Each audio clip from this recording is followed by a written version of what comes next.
Asia কাপের 17তম আসর শুরু এবং 17তম আসরও বাংলাদেশ অংশগ্রহণ করে টি-20 ফরম্যাটে অস্ট্রেলিয়া 4বার ওর সর্বশেষ টি-20 ফরম্যাট হয়েছে 2022 সালে এবং champion Sri Lanka, runners up Pakistan. এই পর্যন্ত 17বারের মধ্যে 17তম আসর, তার মানে এর আগে 16বার টুর্নামেন্ট হয়েছে। 16বারের মধ্যে 8বার ইন্ডিয়া, 6বার শ্রীলঙ্কা, 6বার শ্রীলঙ্কা আর 2বার পাকিস্তান, আর বাংলাদেশে 3বার ফাইনাল খেলছে। কোনো কাপ নিতে পারছে না, কিন্তু আমরা কম্পিটিশন করছি।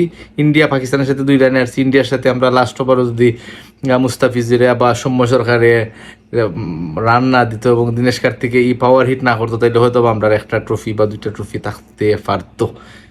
16টা আসরের আগে হয়েছে 8বার ইন্ডিয়া, 6বার শ্রীলঙ্কা, 2বার পাকিস্তান। বাংলাদেশে কোনো নাই, আফগানিস্তানেও নাই, সাউথ আফ্রিকা নাই, হংকংও নাই, বাকি কোনো দলেই আর নিতে পারছে না।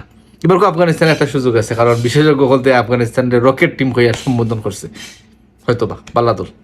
বাংলাদেশেরও চান্স আছে। ইন্ডিয়া সুপার অবস্থায়, পাকিস্তানেরও সুযোগ আছে, শ্রীলঙ্কারও হেলা করা যায় না। দিন শেষে দেখা যাক টি-20 ফরম্যাটের টুর্নামেন্টও কে চ্যাম্পিয়ন হয়। আমার ধারণা বাংলাদেশ আর ইন্ডিয়া ফাইনাল করবো, জানি না কি। ধন্যবাদ সবাই।